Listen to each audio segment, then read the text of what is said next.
क्या पतंजलि ने कोई गलत काम किया? आचार्य बालकृष्ण जी ने और स्वामी रामदेव जी ने कुछ गलत किया है? आखिर सुप्रीम कोर्ट ने उन्हें क्यों फटकारा है? कंटेम्प्ट ऑफ कोर्ट क्यों चल रहा है? इंडियन मेडिकल एसोसिएशन ने एक पीआईएल फाइल किया सुप्रीम कोर्ट में और पीआईएल फाइल करके कहा कि पतंजलि 1954 में बने हुए कानून को नहीं मान रहा है। 1954 में नेहरू जी ने कानून बनाया था और इस कानून में लिखा है कि अंधापन, कैंसर, मोतियाबिंद, बहरापन, माहवारी, प्रोस्टेट, बुखार, मिर्गी, पथरी, ग्लूकोमा, दिल की बीमारी, ब्लड प्रेशर, हिस्टीरिया, पागलपन, कोढ़, मोटापा, लकवा, न्यूमोनिया, नपुंसकता, बाजपन, टीबी, ट्यूमर, अल्सर, ऐसी 54 बीमारियों का कोई प्रचार नहीं कर सकता। याद रखिए, यह कानून बना था 1954 में, नेहरू जी ने बनाया था। यह कानून क्यों बनाया गया था? इसलिए बनाया गया था कि उस समय नीम हकीम खतरे जान टाइप के लोग जगह जगह प्रचार करते थे, बोर्ड लगा देते थे कि हम कैंसर भी ठीक कर देंगे, हम बाजपन भी ठीक कर देंगे, हम नपुंसकता भी ठीक कर देंगे। उसको रोकने के लिए यह कानून बनाया गया। दूसरा पर्पज इसका क्या था कि एलोपैथी में इन बीमारियों का इलाज नहीं है। इन बीमारियों का, बाजपन का, नपुंसकता का, अंधेपन का, बहरेपन का, कोढ़ का, मोटापे का, ब्लड प्रेशर का, शुगर का, इन बीमारियों का जितना बढ़िया इलाज एलोपैथी में है, योग प्राणायाम में है, नेचुरोपैथी में है, उतना इफेक्टिव इलाज एलोपैथ में नहीं है। इसलिए कानून बनाया गया और यह कानून कहता है इन 54 बीमारियों का कोई प्रचार प्रसार नहीं करेगा। अब चूंकि रामदेव जी इन बीमारियों का इलाज कर रहे हैं, पतंजलि में इन बीमारियों का इलाज हो रहा है, पतंजलि में कैंसर का भी इलाज हो रहा है, मोटापे का भी इलाज हो रहा है, बाजपन का भी इलाज हो रहा है, नपुंसकता का भी इलाज हो रहा है। ये जो 54 बीमारियां इसमें लिखी हुई हैं, इन सभी बीमारियों का गारंटी के साथ पतंजलि में इलाज हो रहा है। और हो रहा है तो जिनका इलाज हुआ है वो खड़े हो आके बता रहे हैं आज हम ठीक हो रहे। उसी बात को पतंजलि प्रचार करती है। बाबा रामदेव जी अपने कार्यक्रम में बोलते हैं कि हां भाई हम इसका गारंटी इलाज करते हैं, लेकिन कानून कहता है कि आप इसका प्रचार प्रसार नहीं कर सकते। इन बीमारियों के बारे में आप सार्वजनिक रूप से नहीं कह सकते हम गारंटी के साथ इलाज कर सकते। इसलिए मैं कह रहा हूं, न रामदेव जी ने कोई गलत किया है, न बालकृष्ण जी ने कोई गलत किया है, न पतंजलि ने कुछ गलत किया है। दूसरी तरफ सुप्रीम कोर्ट ने भी कुछ गलत नहीं किया, क्योंकि कानून में लिखा हुआ है कि आप इन 54 बीमारियों का प्रचार नहीं करेंगे। तो सुप्रीम कोर्ट इस कानून को पढ़ रहा है और सुप्रीम कोर्ट कह रहा है इस कानून में लिखा हुआ है, यह कानून अभी तक बदला नहीं किया, कानून अभी तक लागू है 1954 वाला, इसलिए आप प्रचार कैसे कर सकते। तो अगर आप ध्यान से देखिए तो एक तरफ सुप्रीम कोर्ट कानून को पढ़ रहा है, दूसरी तरफ रामदेव जी कह रहे हैं हम इलाज कर रहे हैं इसलिए हम इसको प्रचारित कर रहे हैं। इंडियन मेडिकल एसोसिएशन आके सुप्रीम कोर्ट में कह रहा है कि ये जी कानून का वायलेशन हो रहा है। तो आप अगर ध्यान से देखें तो लॉजिकली तीनों ठीक है।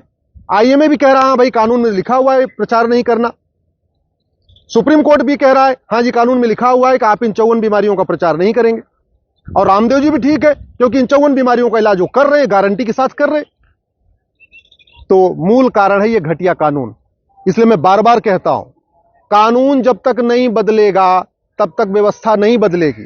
रामदेव जी ने करोड़ों लोगों का इलाज किया है, करोड़ों लोग उनको सुबह आस्था पे देख के ठीक हो चुके हैं, करोड़ों लोग पतंजलि गए भी नहीं है, वो घर बैठे सुबह 5 बजे आस्था खोलते हैं, 7 साढ़े 7 तक आस्था देखते रहते हैं और कपालभाति, अनुलोम विलोम, योग प्राणायाम करते रहते हैं, उसी से अपनी बीमारी ठीक कर लेते हैं।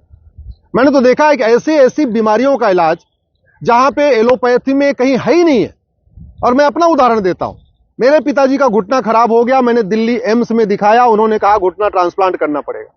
मैंने दिल्ली के राम मनोहर लोहिया हॉस्पिटल में दिखाया, उन्होंने बोला घुटना ट्रांसप्लांट करना पड़ेगा। एक बहुत बड़े दिल्ली के प्राइवेट हॉस्पिटल में दिखाया, उन्होंने कहा घुटना ट्रांसप्लांट करना पड़ेगा।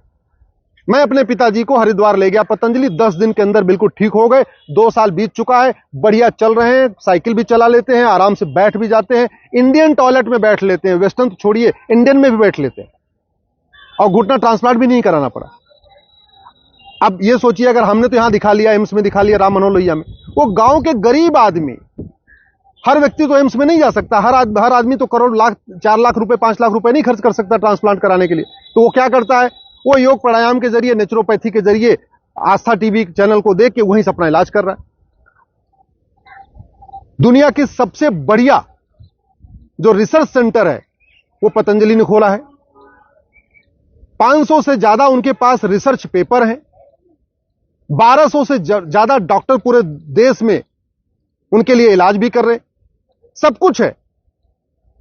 और इसके बाद भी जब वो कह रहे हैं कि हां मैं इलाज कर लेता हूं, पेपर में ऐड दे रहे हैं कि मैं गारंटीड इलाज करता हूं, तो उनको कंटेम्प्ट ऑफ कोर्ट का नोटिस आता है। इसलिए मैं कह रहा हूं, इस कानून के खिलाफ आवाज उठाइए। और यही कानून नहीं, जो भी 25 साल से ज्यादा पुराने कानून हो सबको रिव्यू करना चाहिए। जो भी सन 2000 से पहले बने कानून हैं सबको रिव्यू करने की जरूरत है। आखिर सड़क नहीं बन सकती, एयरपोर्ट नया बन सकता है, हर चीज का मॉडिफिकेशन हो सकता है, स्कूल नए बन सकते हैं, तो कानून नए क्यों नहीं बन सकते? हम 21वीं शताब्दी में 2024 में 2023 में ये 1954 वाला कानून क्यों लेके चल रहे हैं? 1954 में चलो मान लेते हैं उस समय रिसर्च नहीं हुआ था। 1954 में कोई ऐसा भारत में योग संस्थान नहीं था जो इन बीमारियों का इलाज करने वाला था। लेकिन आज की डेट में तो पतंजलि है और भी कई सारे योग संस्थान हैं जो नेचुरोपैथी के जरिए इन बीमारियों का इलाज करते हैं, आयुर्वेद के जरिए इन बीमारियों का इलाज करते हैं। इसके बाद अगर वो कहते हैं कि हाँ मैं इलाज कर रहा हूं तो उनको नोटिस आ रही है। और अब तो हद ये हो गई है कि Indian medical association supreme court में पीआईएल फाइल करता है और पीआई उसके बाद उसकी पिटीशन एडमिट भी होती है और बाकायदा रामदेव जी को और आचार्य बाजपेयी जी को बाकायदा कंटेम्प्ट ऑफ कोर्ट का मामला भी चलने लगे। मैं आप लोगों से निवेदन करता हूं, घटिया कानूनों के खिलाफ आवाज उठाइए। ये 1954 में जो नेहरू जी ने कानून बनाया था, ये योग, नेचुरोपैथी, आयुर्वेद को खत्म करने के लिए बनाया था। अगर ये कानून नहीं बदला गया तो योग, नेचुरोपैथी का प्रचार प्रसार नहीं हो पाएगा। और इंडियन मेडिकल एसोसिएशन, नाम तो इसमें इंडियन है, एक्चुअल में ये इंडियन मेडिकल सिस्टम के बिल्कुल खिलाफ है। ये इंडियन मेडिकल एसोसिएशन नहीं, अपने आप में ये सिंथेटिक ड्रग एसोसिएशन हो चुका है।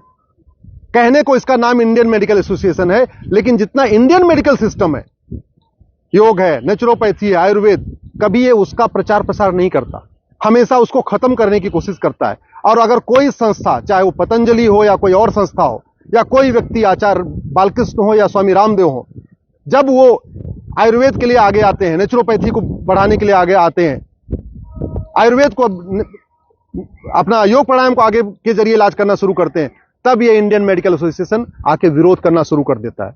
क्यों? क्योंकि उस इंडियन मेडिकल एसोसिएशन को लगता है कि अगर इसी तरीके से योग प्राणायाम का प्रचार होता रहा, नेचुरोपैथी का प्रचार होता रहा, तो धीरे धीरे ये जो एलोपैथी का जो लाखों करोड़ का बिजनेस है, जो सिंथेटिक दवाइयों का, जो अंग्रेजी दवाइयों का जो लाखों करोड़ का बिजनेस है, ये कम होना शुरू हो जाएगा। अल्टीमेटली जो ड्रग मैन्युफैक्चरर है, सिंथेटिक ड्रग मैन्युफैक्चरर, उनका तो मेन धंधा है कि ज्यादा से ज्यादा बीमारी हो और ज्यादा से ज्यादा उनकी दवाई बिके।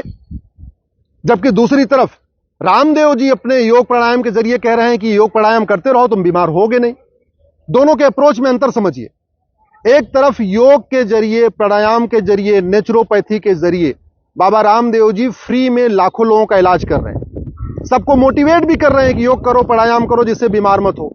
वहीं दूसरी तरफ जितनी मेडिकल कंपनियां हैं, फार्मा कंपनियां हैं, इनकी पूरी सेल्स की टीम है, इनकी मार्केटिंग की टीम है, वो चाह रही है कि ज्यादा से ज्यादा उनकी दवाइयां बिके। तो ये एक तरीके से अपने आप में ये फार्मा कंपनियों का एक बहुत बड़ा षड्यंत्र चल रहा है कि किसी भी तरीके से योग प्राणायाम को दबा दिया जाए, पतंजलि को दबा दिया जाए, बाबा रामदेव और स्वामी बालकृष्ण जी को दबा दिया जाए, और उसके बाद उनका जो चल रहा है एक तरफा खेल, एक छत्र राज जो उनका चल रहा है, वो चलता रहे। आप लोग भी इस ड्रग एक्ट के खिलाफ आवाज उठाइए, और अगर सरकार इस कानून को नहीं बदलेगी तो मैं इसको चैलेंज करूंगा। ये पूरी तरीके से भारतीय चिकित्सा व्यवस्था के खत्म करने के लिए कानून बनाया गया। मैं सभी भारत के योगाचार्यों से निवेदन करता हूं, सभी भारत में जो लोग नेचुरोपैथी के समर्थक हैं, जो लोग स्वदेशी चिकित्सा के समर्थक हैं, उन सब लोगों से निवेदन कर रहा हूं कि इस ड्रग एक्ट के खिलाफ आवाज उठाइए, इसको बदलने की मांग करिए। अगर भारत में भारतीय चिकित्सा का प्रचार प्रसार नहीं होगा, अगर भारत में योग प्राणायाम का प्रचार प्रसार नहीं होगा, तो विदेश में थोड़ी होगा। और वैसे भी जब हमारी चिकित्सा व्यवस्था इतनी बढ़िया है तो हम उसका प्रचार प्रसार क्यों ना करें। हम धनतेरस मनाते हैं, धन्वंतरी जी के जन्म दिवस पे, धन्वंतरी जी की जयंती पे धनतेरस मनाते हैं, लेकिन जब आयुर्वेद का प्रचार करने की बात हो रही है, जिन्होंने हमें भगवान धन्वंतरी ने हमें आयुर्वेद दिया, नेचुरोपैथी दिया, तो तब हमें लगातार दबाया जाता है और कहता है नहीं आपका सिस्टम ठीक नहीं है, और ये कानून कहता है आप प्रचार भी नहीं कर सकते।